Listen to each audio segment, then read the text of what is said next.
Hello, I'm Kimberlie Acosta. Welcome to the Native News Update. It's Monday, June 6th, and many of the stories you hear here can be found at IndianCountryNews.com. Here's the news for the day from the Associated Press and other Native news sources. Two federally recognized Native American tribes announced on a cooperative solution to protect the disputed Glen Cove burial site while allowing park plans to proceed. In the Greater Vallejo Recreation District, officials have welcomed the idea. Meanwhile, demonstrators who've occupied the land for 49 days in opposition to the proposed park construction gave themselves credit, even if the tribes wouldn't, for protecting the site until now. The Yocha Dehe Winton Nation and the Cortina Band of Winton Indians are proposing a cultural easement within the park so they can oversee sensitive sites that lie within its boundaries. Under the arrangement, the two tribes would have legal access to the land for the purpose of monitoring and preserving sacred sites. They also would be better able to maintain the sites and protect them from damage or looting. Feral pigs have become a big problem in the mountains of East San Diego County. The Bureau of Land Management and the U.S. Forest Service have a plan to eliminate the pig population. The stag now is in the State Department of Fish and Game. They say tags are sold for an open season of wild pig hunting. That means that they are charged with controlling the species, not eliminating them. The federal government may have a problem in implementing its plan to wipe out the pigs that they say are a danger to humans and to the ecosystem in the mountains. Sides are being drawn in the controversy. Native American tribes say the pigs are a problem and a threat and should be eliminated. PETA has stepped in against the mass killing of the animals, especially a proposal to shoot the pigs from helicopters. The BML and the Forest Service are taking comments on their plans through June 26th.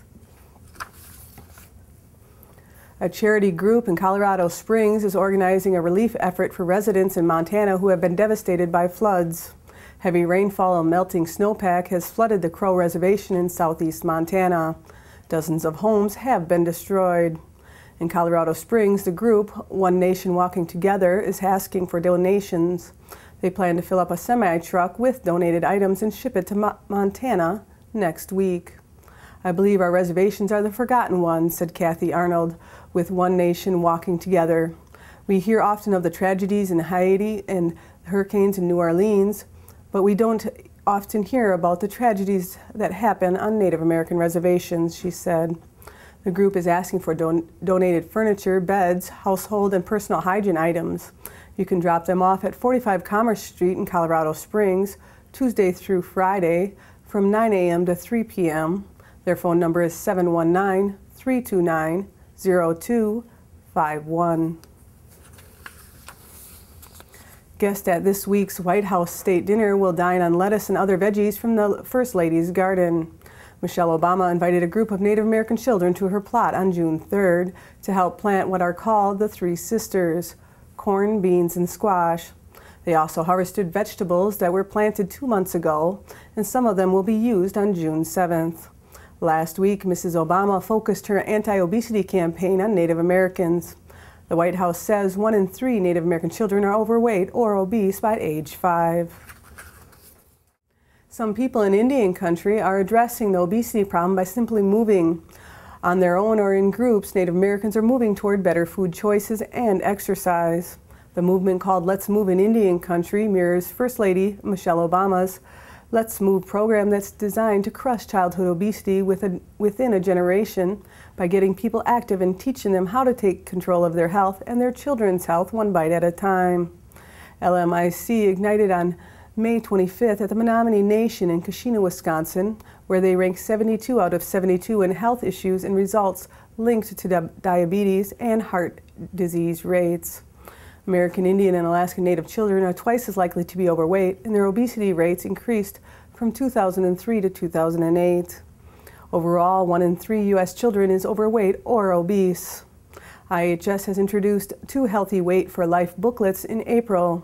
One book is geared toward health care providers, and the other is geared toward individuals, families, and communities. The books can be downloaded for free from ihs.gov.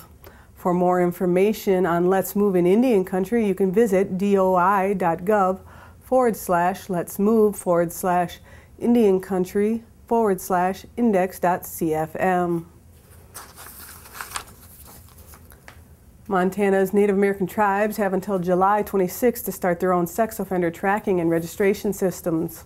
That's the federal deadline to have the programs in place. The U.S. Marshals Service has been helping the reservations set up the program since 2007. The Fort Peck and Northern Cheyenne reservations have already set up their programs. The Rocky Boy and Fort Belknap reservations have told marshals that they'll have theirs ready by the deadline. And the Crow Reservation near Billings is in the process of setting its system, and Blackfeet have said that they will hand authority over to the Glacier County Sheriff's Office. Linguists at the University in Texas and Oklahoma say their Breath of Life project is helping American Indian communities bring back disappearing languages. The project, a joint effort by the University of Texas at Arlington and the University of Oklahoma, features workshops in which linguists mentor American Indians so they can better recover endangered languages. We are growing field linguists, said Colleen Fitzgerald, chairwoman of UT Arlington's Linguistics Department. We are transferring knowledge to community members so they can teach their own languages. And that's the latest roundup of news from Indian Country on this edition of the Native News Update. I'd like to thank you for joining me and have a grand day.